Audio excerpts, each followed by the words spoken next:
हैं। पर जी आप जी कहते हैं कि श्री जी ने हमें इस मार्ग में घसीटा है, उसी प्रकार श्री जी मुझ अधम को भी कब घसीटेंगी? मैं ऐसा क्या करूं कि श्री जी मुझे अपने मार्ग पे घसीटे? क्योंकि जब मैं श्री जी के आश्रित होकर संसार और प्रार्थना, प्रभु से हम प्रार्थना, हमें प्रार्थना भी नहीं करनी पड़ी क्योंकि हमारा पीछे के जन्म से चलता रहा है। इसलिए कि जैसे होता है ना, कोई किसी को समझाए, कोई किसी को प्रेरित करे, फिर उसकी समझ में आवे कि जीवन का लक्ष्य भगवान की प्राप्ति है, फिर वो चले, ऐसा मेरे जीवन में कुछ नहीं था। स्कूल से आते तो आग लग जाती है हृदय में, यार अम्मा हमारी नहीं, ये मरेंगी, पिता हमारे नहीं, ये मरेंगे, हमारा है कौन? ये पढ़ाई लिखाई करके क्या करेंगे? धन मिलेगा, धन का क्या करेंगे? भोग भोगेंगे, भोग के क्या करेंगे? मर जाएंगे। यार मतलब शांति कहाँ है, आनंद कहाँ है, कैसे जीवन का? बस इसी प्रश्न ने, किसी ने हमको नहीं समझाया, इसी प्रश्न ने कहा भागो भागो, ये पूर्व जन्म का भजन ना, भागो।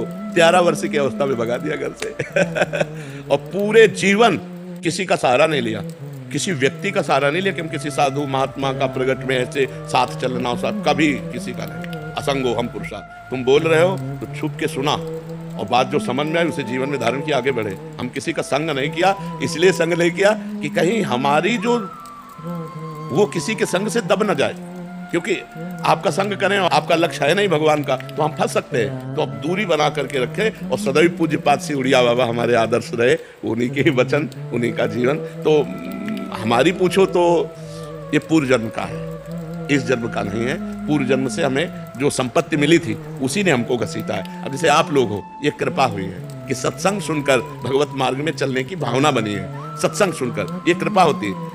बिनु सत्संग विवेक न होई और राम कृपा बिनु सुलभ न सोई। बिना सत्संग के ज्ञान नहीं होता और बिना भगवान की कृपा के सत्संग नहीं मिलता। लेकिन पूर्व जन्म का जो जैसे ध्रुव जी थे, बाल्यावस्था में 5 वर्ष में निकल पड़े घर से और 6 महीने में भगवत साक्षात्कार कर लिया। ये मथुरा में आके मधुपुरी में 6 तो क्या ध्रुव जी को 6 महीने में भगवान मिल गए? नहीं, पूर्व जन्म में भारी तपस्या की, 6 महीने रह गए थे पूर्णता में, तो 6 महीने में पूर्णता हो गया। अब जैसे 1-2 लोगों ने कहा कि हम आप जैसा बनना चाहते हैं, हम भाई ये तो हम वादा नहीं कर सकते कि तुम प्रेमानंद बन सकते हो, क्योंकि भगवान के यहाँ ढांचा अलग है। आप जैसा ढांचा नहीं है, आप जैसा ढांचा नहीं, आप अकेले हैं।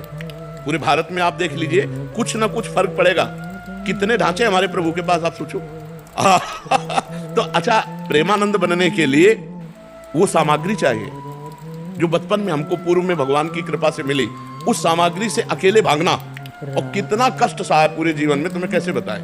जैसे कोई चल रहा हो, मेहनत कर रहा हो, तो कोई स्याबास बोल दे तो अच्छा लगता है ना, और उसे गाली दे करके उसको निराश कर दे तो प्रायः निराशा ही मिली है। तब वो अंदर से, हाँ, तब वो पुष्टता आई एकमात्र भगवान का आश्रय लेकर। तो सत्संग सुनो, नाम जप करो और भगवान से प्रार्थना करो, तो वो तुम्हारे जीवन की डोर अपने हाथ में ले ले। अब जैसे हमारे जीवन का है, अब हमें न बुरे से कोई न भले से कोई, जैसे चलाओ बस। अपना ऐसे हो गया कि जैसे ड्राइवर बैठा है और वो कहाँ ले जाएगा, कैसे ले जाएगा, अपने चुपचाप बैठे। क्या बुलवा रहे हैं वो सुन रहा हूँ, क्या करवा रहे हैं वो देख रहा हूँ, कहाँ ले जा रहे हैं, क्या क्या हो रहा है, ये उनका खेल। ये भागवती ज्ञान है। ये मतलब पढ़ा लिखा ज्ञान नहीं, ये भगवान अंदर से हमारे, जैसे अर्जुन के रथ में भगवान बैठ गए, ऐसे प्रेमानंद के हृदय में भगवान बैठ गए और वो डोरी पकड़ के चला रहे हैं। अब दूसरों को लग रहा है प्रेमानंद कर रहे हैं, और प्रेमानंद तो केवल बैठे, आगे भगवान सब कुछ कर रहे हैं। करे करावे आप सब और जने बढ़ाई दे। तो प्रिया जी से प्रार्थना करो, वही अपने चरणारविंद में ले ले, बस यही सार बात है। जैसे दोनों तरफ बैलेंस करके चलना, संसार और परमात्मा, बहुत मुश्किल है तो कठिन, पर बच्चा बाबागिरी भी बहुत कठिन है, बहुत कठिन। अच्छा, 1-2 महीना ब्रह्मचर्य रह लो, खुली बातें कह रहा हूँ। 1-2 महीना तुम्हें नियम दे दे कि 2 महीना ब्रह्मचर्य, आप आराम से रह लोगे कष्ट सह के, लेकिन आजीवन ब्रह्मचर्य रह लो। कितना आकर्षण है माया का, नाना प्रकार की भोग सामग्री, मन तो है। 25 वर्ष जो जीवन कटा वो ऐसा जीवन था कि पूरे जीवन में कभी किसी रसोई में बैठ के भोजन नहीं किए, वृंदावन के सिवा कभी जीवन में क्या आओ बाबा बैठो गरम गरम, नहीं। एक रोटी यहाँ से मिल गई और वो भी मिली कि ना मिली गंगा किनारे। 10-10 किलोमीटर दूरी गांव है, अब गंगा किनारे ही चलना है। अब कई दिन हो जाते भोजन नहीं मिलता, बड़ा कष्ट में। ये कोई ना समझे कि साधु का मार्ग बड़ा सरल मार्ग है। साधुता से पूरा जीवन निर्वाह करना, हमें लगता कलयुग है, बहुत संभल के चलना चाहिए। ये भगवान के आश्रित तो बाबा जी बने के सोचना मत। ऐसा लगता है ना कि हम किसी योग्य नहीं रहे, चल ही नहीं पाते किसी भी मार्ग में। नहीं, पहले राधा राधा जपो, डट के जपो अंदर, फिर आगे बात करना। पहले राधा राधा। बाबागिरी बहुत कठिन है। हम कई बार कहा एकांतिक में कि 50 साल से सही चल रहा है, 50 साल से, और 5 मिनट गलत हो गया, क्या समाज उसे क्षमा करेगी?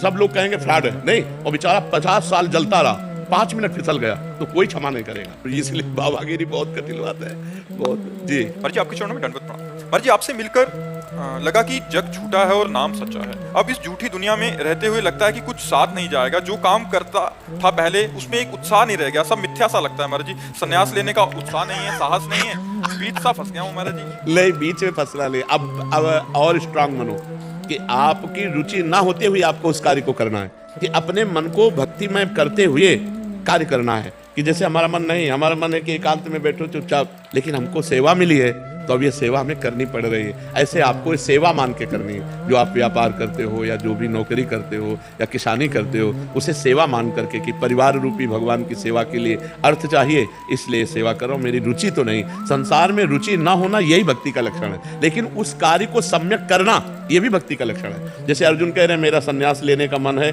युद्ध करने का नहीं, तो भगवान ने कहा संन्यास नहीं, युद्ध रूपी कर्तव्य कर्म को करो, इसी से तुम्हारा मंगल होगा। तो जिसको जो कार्य मिला है उसे भगवान की पूजा मान के करो, अंदर अंदर से नाम जप करते रहो, तो नाम का एक प्रभाव होता है, तो कहीं आसक्ति नहीं रहने। सब ऐसे लगेगा क्या है, झूठा है सब। जब मरना ही है और एक पैसा साथ नहीं जाना, तो हाय हाय करके काहे को मरे, खूब नाम जप करे। तो अंदर अंदर नाम जप करो, बाहर से वही कार्य करो जो एक संसारी आदमी करता है, तब तो प्रवीणता। और सब छोड़ करके बैठ गए तो कायरता। कायर नहीं बनना, भगवान ने अर्जुन को कायर बनने से मना किया है। तुम युद्ध करो, इस समय युद्ध रूपी कर्तव्य है, तो अब संन्यास लेना तुम्हारी कायरता होगी। कि युद्ध से पीठ करके संन्यास ले लिया, तो अपने कर्तव्य कर्म से पीठ मोड़ करके ऐसे बैठ जाना ठीक नहीं है। तो इसलिए ना संन्यास लेना है, ना कहीं जाना है। जो कार्य कर रहे हो वही कार्य भगवान की पूजा मान के करो और खूब नाम जप करो। अरुचि होना ये बहुत बढ़िया बात है, लेकिन इसको प्रकट नहीं करना। हम आपसे मिल रहे हैं, हाथ मिला रहे हैं, हमारा कोई संबंध नहीं, कोई रुचि नहीं, लेकिन हम इनको झलकने नहीं दे रहे। और आप कैसे हो, ऐसा लगा कि मैं खुशी हुआ आपसे मिल करके। ये हमारा नाटक होना चाहिए। ये जगत रूपी नाटक मंच पर जो हमें रोल मिला है, उसमें हमें परफेक्ट उतरना है। भाई के साथ भाई जैसा व्यवहार, बहन के साथ बहन, दोस्त के साथ दोस्त, माता पिता के साथ वैसा, सबके साथ वैसा व्यवहार करते हुए कहीं भी रुचि नहीं। यही भक्ति की कला है। कहीं भी अपनापन नहीं, वो अपनापन गुरुदेव से, भगवान से है, लेकिन वो व्यवहार वैसे ही कर रहा है जैसे एक संसारिक पुरुष करता है। समझ रहे ना?